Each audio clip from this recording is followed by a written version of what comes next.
오늘 우리에게 주신 하나님의 말씀은 신약 성경 사도행전 2장 1절에서 4절과 9절에서 11절, 22절과 36절의 말씀입니다. 이제 제가 하나님의 말씀을 봉독하겠습니다. 오순절 날이 이미 이름에 그들이 다 같이 한 곳에 모였더니 호련히 하늘로부터 급하고 강한 바람 같은 소리가 있어 그들이 앉은 온 집에 가득하며 마치 불의 혀처럼 갈라지는 것들이 그들에게 보여 각 사람 위에 하나씩 임하여 있더니 그들이 다 성령의 충만함을 받고 성령이 말하게 하심을 따라 다른 언어들로 말하기를 시작하니라. 우리는 바데인과 메데인과 엘람인과 또 메소보다미아, 유대와 갑바도기아, 본도와 아시아, 부르기아와 밤빌리아, 애굽과 및 구레네에 가까운 리비아, 여러 지방에 사는 사람들과 로마로부터 온 나그네, 곧 유대인과 유대교에 들어온 사람들과 그레데인과 아라비아인들이라. 우리가 다 우리의 각 언어로 하나님의 큰 일을 말함을 듣는도다 하고, 이스라엘 사람들아 이 말을 들으라. 너희도 아는 바와 같이 하나님께서 나사렛 예수로 큰 권능과 기사와 표적을 너희 가운데서 베푸사 너희 앞에서 그를 증언하셨느니라.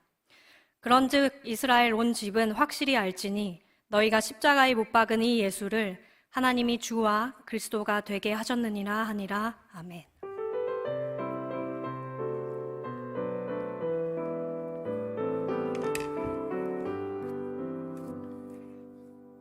참 좋으신 주님의 평강이 성령 강림주일 함께 나와 예배하시는 모든 분들에게 함께 하시기를 소망합니다. 오늘은 그 이름 그대로 성령께서 강림하신 날을 기념하는 날입니다. 그래서 말씀은 사도행전 2장 말씀을 함께 묵상을 하는 날인데요. 오늘 2장 말씀을 함께 나누면서 성령 강림 때 일어난 사건들을 바라보고 또한 그로 인한 은혜를 함께 나눌 수 있기를 바랍니다. 오늘 말씀은 저번 주에 말씀드렸던 대로 승천일 그 뒤에 이제 승천을 하시고 나서 남겨진 제자들이 경험하게 되는 그러한 말씀들입니다. 예수님께서 승천을 하시고요. 제자들은 어떻게 해야 할 바를 알지 못했던 모습들이 분명히 있었습니다. 예수님께서 승천하셨을 때에는 부활절에서 40일이 지난 날이었습니다. 그리고 제자들이 성령 강림 주일에 성령을 받는 그러한 체험을 한 때는요, 부활하신 지 50일이 되는 때였습니다. 시기상 열흘이라는 그러한 차이가 있습니다. 그러면 열흘 동안 제자들은 무엇을 했을까요? 우리가 다 아는 바와 같이 제자들은 마가의 다락방이라는 곳에서 함께 모여서 기도에 힘썼던 사람들이었습니다. 근데 처음부터 그러한 모습을 가지지는 않았습니다. 예수님께서 승천하시고 나서요, 제자들은 잠시 동안 멍해졌었습니다. 예수님께서 제자들에게 분명한 말씀을 하셨거든요. 때와 시기는 너희는 알지 못할 것이고 너희들은 다만 이렇게 행할 것인데 오직 성령이 너희에게 임하시면 너희가 권능을 받고 예루살렘과 온 유대와 사마리아와 땅끝까지 이르러 내 증인이 되어라 라는 말씀을 주셨습니다. 이 말씀을 주셨으니까 이제 예수님과 함께 그러한 삶을 살아가면 되겠다라고 결단을 했던 제자들이었을 것입니다. 근데 예수님께서는 그 말씀을 하시고 승천하셨어요. 승천하시는 예수님을 바라보면서 제자들은 어떠한 생각을 했을 것 같으십니까? 말씀에서는 이렇게 표현을 하고 있습니다. 사도행전 1장 10절에 이렇게 말씀하고 있는데요. 올라가실 때에 제자들이 자세히 하늘을 쳐다보고 있는데 라고 말씀이 기록하고 있습니다.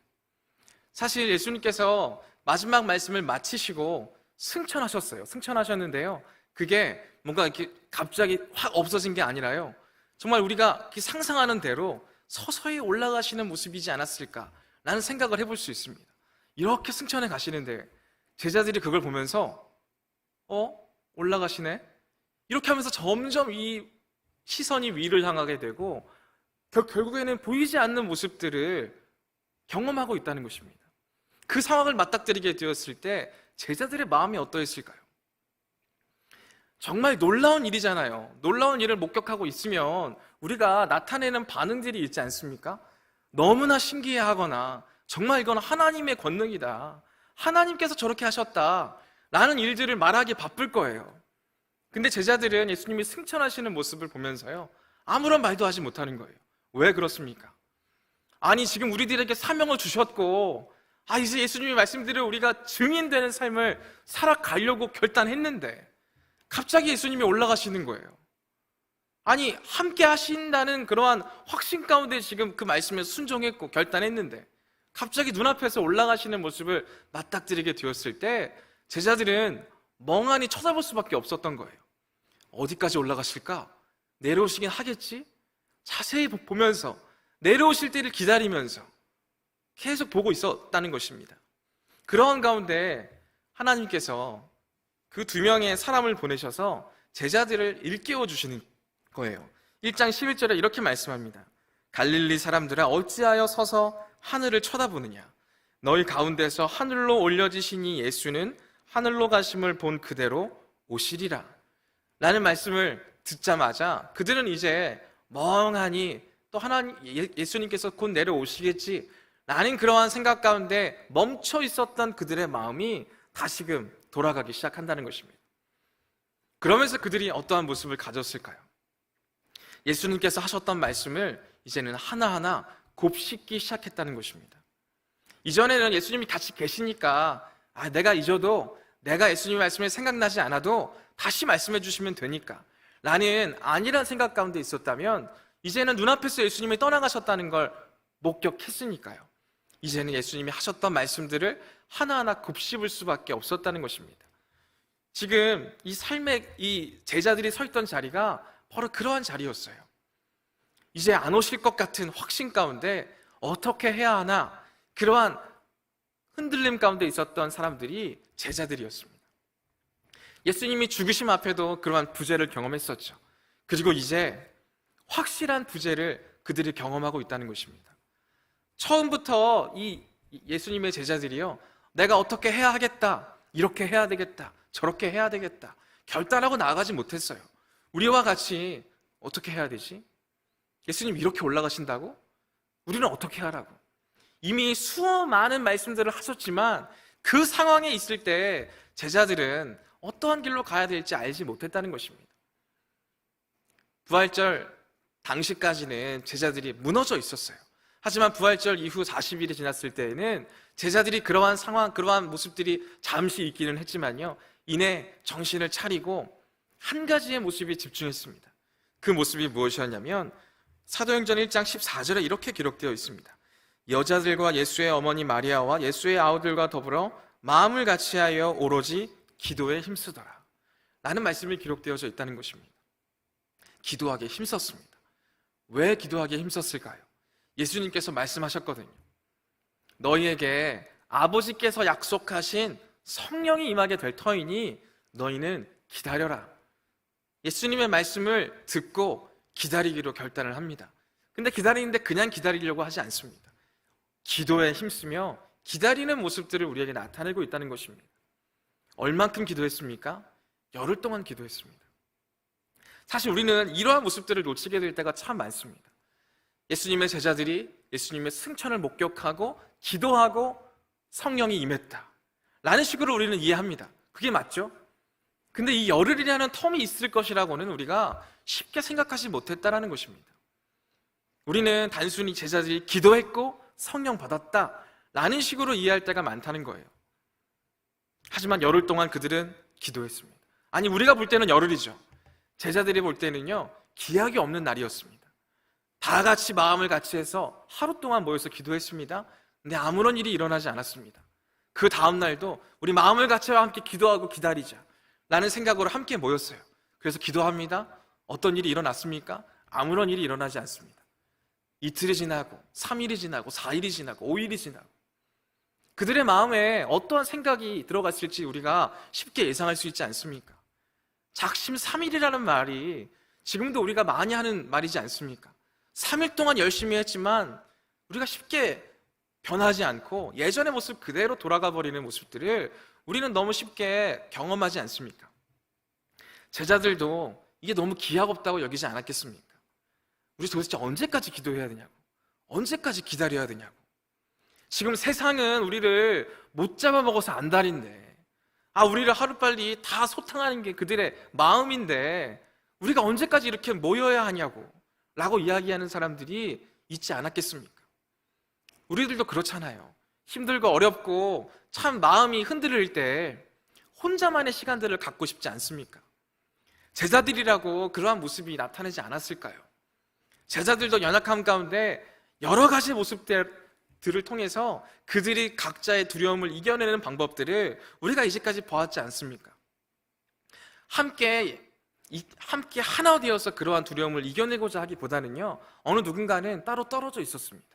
부활하신 당일날에도요, 도마는 따로 떨어져 있었습니다. 그가 가진 두려움을 그가 가진 방식대로 이겨내려고 했었겠죠. 그리고 어떤 사람들은 무리를 지어서 예전에 자기가 했었던 일들로 돌아가 버렸습니다. 그 두려움에 잠식되기 싫었거든요. 그 두려움을 스스로의 방법으로 이겨내고자 했던 사람들의 모습들을 우리는 만나볼 수 있었습니다. 그리고 오늘에 이르러서야 우리가 가져야 하는 참된 모습을 분명하게 선포하고 계신 것이다 라는 것이죠. 열흘이라는 텀이 왜 필요했을까? 열흘 동안 그들이 함께 모여 기도하는 모습들을 우리에게 왜 보여주셨을까? 영적 침체에 빠진 우리들이 가져야 하는 모습이 이와 같은 모습이어야 하기 때문이지 않겠습니까? 그러한 시간들 가운데 각자가 흩어지지 말고 함께 모이기를 힘쓰고 기도에 힘써야 하는 것이 우리가 가져야 하는 마땅한 본분임을 말씀을 통해 보여주고 있다는 것입니다. 지금 우리들이 살아가는 삶은 어떻습니까? 각자가 다 바쁘고 다 힘듭니다. 다 어려움이 있습니다. 시간 맞추기 정말 어렵습니다. 그러한 가운데 우리 청년부에서 무엇을 하고 있는지 아십니까? 매주 금요일마다 저녁에 와이낫 프라이데이 기도회를 갖습니다. 근데 와이낫 프라이데이 기도회에 10명이 채 되지 않는 분들이 오십니다. 왜 이렇게 안 올까요? 저희 청년부 사역자분들과 같이 막 이야기를 하다 보면요, 너무 다들 공감에 충실하신 분들이시라 다 공감해 주세요. 우리 청년들이 바쁩니다.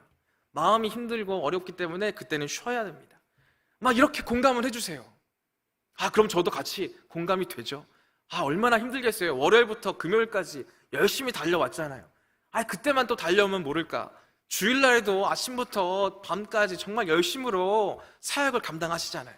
그런 분들이 또 금요일날까지 또 열심히 일하시고 금요일날 저녁에 쉬셔야죠. 쉬셔야 마땅하죠. 근데 그렇게 쉼을 가지면 쉼이 되는 게 맞느냐는 거죠. 그렇게 쉼을 가지면 내가 진짜 재충전 되었어, 내가 다시 주일 사역 감당할 수 있어 라는 쉼이 정말 있는 게 맞습니까? 쉼을 가져보면요, 더 쉬고 싶은 마음이 생겨날 때가 참 많다는 것입니다. 오늘도 아침에 비가 많이 내리지 않았습니까? 비가 많이 내리게 되면요, 몸을 일으키기가 너무 힘들어요.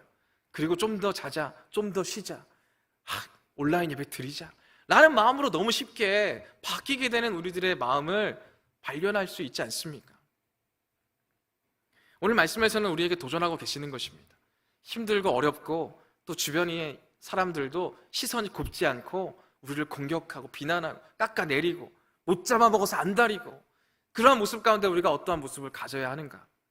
그냥 숨어있고 쉬고 그 가운데 우리가 회복할 것인가? 그게 아니라는 것을 우리는 이제까지 봐왔습니다. 말씀을 통해서 열흘이라는 시간 동안 모이기를 힘쓰고 기도에 힘썼던 이들의 모습을 우리에게 보여주심은 이 힘든 세상을 살아가는 우리들이 어떠한 모습을 가져야 하는지를 분명히 알려주는 대목이 된다는 것입니다. 다음 주 금요일 날에 많이 오시지 않아도 좋습니다. 하지만 정말 쉼이 필요하신 분들, 정말 이 세상이 너무나 힘들어서 어쩔 줄 몰라 하시는 분들은 함께 모여서 기도할 수 있기를 바랍니다. 오시지 못하더라도요, 각자의 자리에서 기도에 힘쓸 수 있기를 바랍니다. 오늘 말씀에서는 분명하게 그러한 말씀을, 그러한 모습을 우리에게 도전하고 있다는 것입니다. 그렇게 제자들은 오순절 날까지 함께 모여서 기도했습니다. 오늘 사도행전 2장 1절 말씀에 이렇게 기록하고 있습니다. 오순절 날이 이미 이름에 그들이 다 같이 한 곳에 모였더니 라고 말씀을 기록하고 있습니다.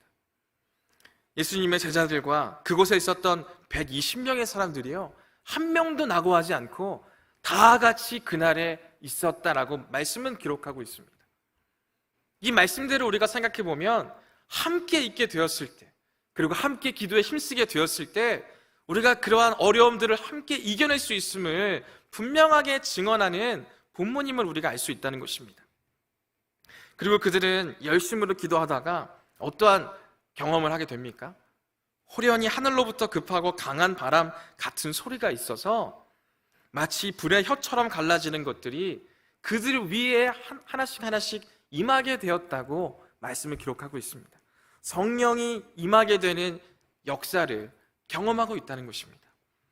성령이 임하게 되는 역사를 그들이 모이기를 힘쓰고 함께 기도에 힘쓰게 되었을 때 그들이 경험할 수 있다는 것을 우리에게 보여주고 있습니다. 그리고 나서 말씀은 이렇게 기록합니다. 그들이 다 성령의 충만함을 받고 성령이 말하게 하심을 따라 다른 언어들로 말하기를 시작하니라. 우리가 이야기하는 방언을 이 120명의 사람들이 하기 시작했다는 것입니다. 우리가 생각하는 방언은 어떤 모습입니까? 우리가 생각하는 방언은요, 언어가 아니잖아요. 뭔가 우리가 이해하지 못하는 단어들로 반복되기도 하고 막 이어지기도 하는 그러한 모습들이 우리가 생각하는 방언의 모습이지 않습니까? 그래서 한 부흥 강사님을 초대를 하면요, 부흥 강사님이 꼭 그러한 말씀을 하실 때가 있어요. 방언 하시는 분 있냐고, 방언 못 하시는 분 있으시냐고. 방언 못 하시는 분은 이렇게 따라하라고. 샬라 샬라 샬라 샬라 이렇게 하면 따라 하세요. 그리고 샬라 샬라 막 하다 보면 방언이 된다고 이야기하시는 그러한 부흥 강사님을 만나게 될 때가 있어요. 그럼 마음이 참 무겁죠. 방언이 저렇게 하는 게 아닌데, 저렇게 터지는 게 아닌데, 그래서 성령 충만함을 받아서 그렇게 나타나야 하는 것인데 왜 저렇게 말씀을 하실까? 라는 생각이 있었습니다. 근데 그 말씀을 하나하나 생각해 보니까요, 우리가 생각하는 방언의 모습이 그와 같다면 그건 연습하면 된다는 거예요. 성령의 충만함을 받아서 하는 게 아니라 우리가 생각하는 방언의 모습들을 가지고 싶다면 그냥 그걸 연습하면 되는 거예요. 아마 부흥사님은 그걸 지적하고 싶지 않았을까라는 생각을 해보게 되었습니다. 실제로 말씀에서 그러한 방언을 하는 사람은 사실 등장하지 않아요. 우리가 익히 다 아는 바와 같이 뭔가 우리가 알 수 없는 단어로, 알 수 없는 말로 수없이 되풀이해서 하는 방언의 모습은요, 말씀에 기록되지 않다는 거예요. 오히려 말씀에서 나타나는 방언은요, 하나의 언어였어요. 우리는 이해할 수 없지만 다른 외국인들이 우리나라의 말을 하고 있네? 라는 식으로 이해할 수 있는 나라의 말이었다는 것을 우리가 알 수 있다는 것입니다. 그래서 그들이 다른 언어로 말하기 시작하는 것을 그곳으로 모여들었던, 절기 때 예루살렘에 수없이 모여들었던 이방 나라에 사는 유대인들이 알아채기 시작했다는 것입니다. 아니, 저 사람이 말하고 있는 말은 우리나라 말인데 어떻게 저 사람이 하고 있나? 우리 지역에서 쓰는 말인데 어떻게 저 말들을 하고 있는가? 라는 그러한 생각들을 하기 시작했다는 것입니다. 그럼 우리가 또 이렇게 생각하기 쉽습니다. 이 예수님의 120명의 제자들이 거리에 나가서 큰 소리로 예수님을 증언하고 있나 보다 라는 생각을 할 수도 있을 것입니다. 근데 만약에 그렇다고 한다면 이러한 사람들이 관심을 가지지 않았을 거예요. 오히려 지금 사람들이 자신들의 지인들, 자신들과 함께 있는 사람들, 내가 말하지 않고는 견디지 못하는 그러한 열정을 가지고 내가 지금 만나는 지인들과 가까운 사람들에게 계속해서 이러한 말들을 전하게 되었을 때 지나가는 모든 사람들이 관심을 가지게 되었다는 것이죠. 120명이나 되는 사람들이 서로의 목소리를 높인 게 아니었어요. 각자 가까이 있는 지인들, 가까이 있는 사람들에게 내가 경험한 일들을 증언하기 시작한 거예요. 그리고 지나가던 사람들이 저거 우리나라 말인데? 라는 식으로 관심을 가지기 시작했다는 것입니다. 우리들도 그러한 경험들을 하지 않습니까? 우리들도요, 해외여행을 갈 때요, 우리에게 인사를 하시는 분들이 있어요. 분명히 외국 사람인데 안녕하세요 라고 하면요, 괜히 반갑고 괜히 더 우리가 신경을 쓰게 되는 그런 일들을 경험하게 되지 않습니까? 지금 이 나라에 찾아온 모든 그 외국인들도요, 그걸 경험하고 있는 거예요. 지금 저 사람이 말하는 말은 내가 사는 곳의 언어인데, 그러면서 관심을 가지고 있는 거예요.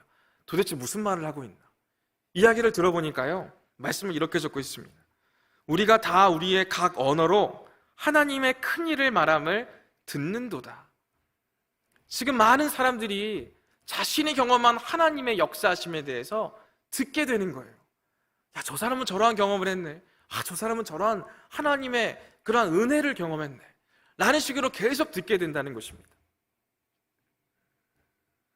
하나님의 큰 일을 말하기 시작할 때, 하나님의 역사하심을 우리가 증거하기 시작할 때 그들이 지금 방언을 쓰고 있고 또한 그 방언을 통해 수많은 사람들이 그러한 역사를 함께 듣고 있다는 것을 우리가 알 수 있다는 것입니다.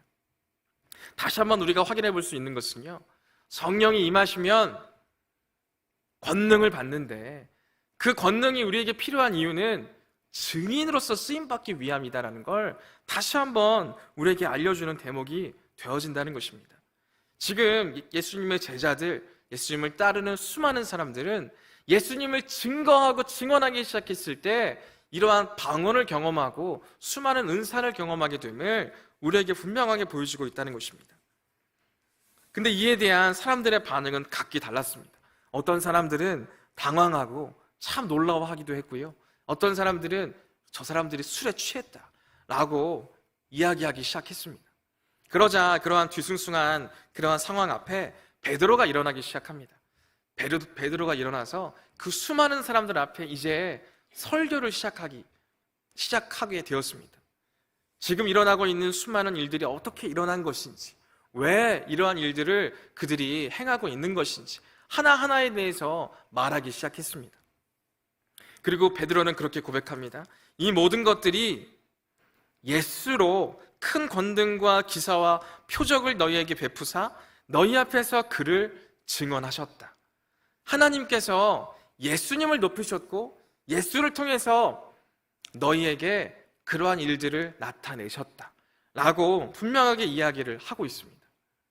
이러한 이야기를 통해서 예수님의 증인된 삶이 얼마나 우리에게 힘이고 능력인지에 대해서 분명히 이야기하고 있다는 것입니다. 그럼 우리가 한 가지 또 의문을 갖게 됩니다. 우리도 증인이 될 수 있는데, 아니 나는 지금 증인으로서 서 있기 내가 전혀 부족하지 않고 증인으로서 떳떳하게 나갈 수 있는데 왜 나는 이 120명의 제자들과 같이 방언으로 말하지 못하고 이러한 성령의 권능을 경험하지 못하게 되는 것인가 라는 생각들을 하게 될 때가 있습니다. 그렇지 않습니까? 내가 진짜 예수님을 전하고 싶은데 나도 진짜 이런 놀라운 일들을 내가 나의 삶 속에 나타낸다면 얼마나 많은 사람이 믿을까? 왜 나에게는 이러한 방언을 주시지 않을까? 방언이 우리가 앞서 말했던 뭔가 샬라샬라가 아니라 갑자기 막 내가 영어를 유창하게 하고 프랑스말을 유창하게 하고 잠비아말을 유창하게 하고 이렇게 되면 정말 많은 사람들이 믿을 텐데 라는 생각들을 하지 않겠습니까? 근데 왜 우리도 증인으로서 지금 삶을 살아가고 있는데 왜 이러한 권능을 주시지 않을까? 라는 생각을 해보신 적은 없으십니까? 저는 방언을 받지 못했을 때 이런 생각들을 한 적이 있습니다. 나도 증인된 삶을 살아가려고 하는데 왜 나에게는 이런 권능을 주시지 않는가? 우리는 권능하면 방언, 권능하면 예언, 권능하면 뭔가 통역의 은사, 치유 이런 식으로 생각하게 될 때가 참 많이 있습니다. 사실 오늘 말씀이 그러한 오해를 주기에 딱 좋은 말씀입니다. 제자들이 함께 모여 기도했고요, 성령의 충만함을 받아서 바로 나타난 모습이 다른 나라의 언어로 말하기 시작하는 모습이었어요. 그래서 우리는 자연스럽게 오직 성령이 너희에게 임하시면 너희가 권능을 받고 해서 권능이 방언이다라고 생각하게 될 때가 참 많이 있습니다. 그럼 너무 우리가 불편한 거죠. 우리는 방언 받지 못했는데, 우리는 이러한 권능을 허락받지 못했는데 그럼 우리는 성령 받지 못한 것인가? 라는 생각들을 하지 않을 수 없다는 것입니다. 근데 오늘 말씀을 쭉 보다 보면요, 우리가 바라봐야 하는 모습들이 있습니다. 그 모습이 오늘 본문 말씀 36절의 말씀입니다. 36절 말씀에 이렇게 기록되어 있습니다. 그런즉 이스라엘 온 집은 확실히 알지니 너희가 십자가에 못 박은 이 예수를 하나님이 주와 그리스도가 되게 하셨느니라 하니라 라는 말씀이 있다는 것입니다. 하나님께서 예수님을요 주와 그리스도가 되게 하셨다는 거예요. 이 말씀을 보고 우리가 어떤 생각을 가져야 하겠습니까? 마태복음 16장에서요 베드로가 예수님에게 이렇게 고백합니다. 주는 그리스도시요 살아계신 하나님의 아들이십니다 라는 고백을 합니다. 이러한 고백을 하자 예수님께서 베드로에게 바요나 시몬아 내가 복이 있도다, 그러한 고백을 하게 하신 분은 너가 아니라 하나님이시다 라는 말씀을 주세요. 그리고 마태복음 10장에서도 예수님께서 제자들을 향하여서 이렇게 말씀하십니다. 너희가 나로 말미암아 박해를 받는 때 성령께서 할 말을 주실 것이다 라는 말씀을 하신다는 거예요. 여기까지 말씀을 쭉 보다 보면 그럼 성령이 임하시면 우리가 경험하게 되는 권능이 무엇인가 우리는 점점 명확하게 생각해 볼 수 있습니다. 성령이 임하시면 우리가 얻게 되는 권능은 방언이나 치유나 예언하는 것이나 가르치는 것이나 그런 것이 아니라요, 예수님이 하나님이시구나, 예수님이 나의 주님이시구나, 이거를 깨닫는 것이 성령이 임하시고 나서의 우리에게 허락되어진 권능이라는 거예요. 그것은 우리의 힘으로 되어지는 것이 아니라는 것입니다. 그 권능이 있게 되어졌을 때 증인될 수 있는 것이죠. 예수님이 하나님이시구나, 예수님이 나의 주님이시구나, 이것이 깨달아지지 않으면요, 우리는 증인이 될 수가 없어요. 오직 성령이 임하셔서 나에게 방언이 생기면, 나에게 능력이 생기면, 내가 치유를 하게 되면 내가 증인이 될 수 있습니다. 그건 애초에 성립되지 않는 거예요. 왜요? 예수님이 나의 주님이시고 나의 하나님이심을 내가 믿지 못하게 되면요, 우리에게 얼마나 많은 능력과 얼마나 많은 이적을 우리가 행한다 할지라도 우리는 증인되지 못한다는 것입니다. 성령이 우리에게 주시는 권능은 예수님이 나의 주님이시고 나의 하나님이시고 나의 구원자이심을 깨닫게 해주시는 권능이라는 것이죠. 그래서 고린도전서 12장 3절에서는 이렇게 말씀을 기록하고 있습니다. 성령이 아니고서는 누구든지 예수를 주시라 할 수 없다. 성령이 아니고서는 누구든지 예수를 주시라 할 수 없다. 성령이 임하셨을 때에 우리에게 나타나는 권능이 무엇인지 명확하게 드러내는 본문이 되어집니다. 우리가 예수님을 나의 주님이시고 나의 하나님이시라고 고백하십니까? 그러한 고백이 우리 안에 있게 되면요, 우리는 성령의 권능을 경험하고 있는 사람들이라는 것입니다. 사도행전 7장에 보면 스데반 집사님이 나옵니다. 스데반 집사님이 수많은 사람들 앞에서 설교를 시작하십니다. 예수님을 증거하기 시작하십니다. 근데 그 많은 사람들이 점점 스데반 집사님에게 위협적인 모습을 나타냅니다. 조금만 더 얘기하면 돌로 칠 기세로 쳐다봅니다. 그 자리에서 스데반 집사님은 두려울 수도 있었을 것입니다. 그 자리에서 이제 더 이상 나는 증거하지 않겠다라는 생각을 하셨을 수도 있습니다. 하지만 바로 그때 스데반 집사님이 환상을 보게 됩니다. 환상을 보게 되는데 하나님과 하나님의 우편에 계신 예수님을 바라보게 된다는 것입니다. 그 모습을 바라보고 그 모습을 증거하게 되었을 때 스데반 집사님은 돌에 맞아 돌아가시게 되었습니다. 스데반 집사님은 예수님을 주로 고백하게 되는 권능을 허락받은 사람이 되었다는 것이죠.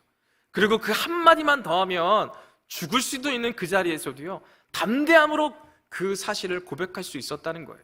그 권능을 받은 사람으로서 나의 주님은 예수님이시다, 나의 하나님은 예수님이시다라는 걸 명백하게 깨닫고 나자 지금의 모든 상황들이 두렵지 않았다는 것입니다. 왜요? 내 삶의 주인이 저기 계시는데, 나의 삶을 인도하시는 분이 저기 계시는데, 하나님이 다 하시는 것인데, 그러한 생각 가운데, 그러한 권능을 허락받은 가운데 두려움이 없어졌다는 것을 우리로 하여금 보여준다는 것입니다. 그리고 우리가 이러한 모습을 보면서 도전받아야 하지 않겠습니까? 우리가 성령 충만함을 경험해야 하는 이유가 어디에 있습니까? 우리는 이 험난한 삶을 살아가면서요, 너무나 구분지을 때가 많다는 것이죠. 세상의 일과 교회의 일, 주님의 일, 너무나 구분짓기 쉽습니다.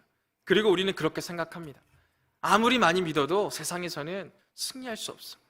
아무리 내가 열심히 교회 사역을 해도 세상의 일들은 나아지지 않아.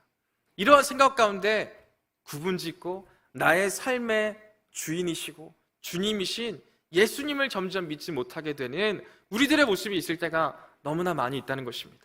그렇기 때문에 우리가 성령 충만함을 위해 기도해야 하는 것입니다. 왜요? 점점 내 삶의 주인이 예수님이 아니게 되었기 때문에 그렇습니다. 그렇기 때문에 우리가 성령 충만함을 위해 기도하며 우리가 확신할 수 있어야 하는 것은요, 나의 삶의 주인은, 나의 삶의 주님은 오직 예수님이십니다. 내가 지금 힘들고 어려운 상황 가운데 있지만 그럼에도 담대하게 나아갈 수 있는 건 나의 삶을 인도해 주시는 분이 주님이시기 때문입니다. 라는 결단과 고백으로 나아가야 하지 않겠습니까? 근데 우리는 세상의 힘듦과 어려움 가운데 그 믿음을, 그 고백을 너무나 쉽게 잃어버리고 있다는 것입니다. 그래서 수많은 사람들이 그 복음서에 나타나는 예수님의 이적과 예수님의 사역의 모습들을 점점 멀리하게 될 때가 있어요.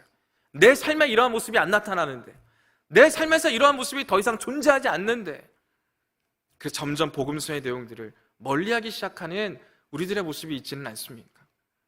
그러한 우리들에게, 또 그러한 모습 가운데 실패했던 제자들에게 분명하게 그러한 자리를 도전하시는 것입니다.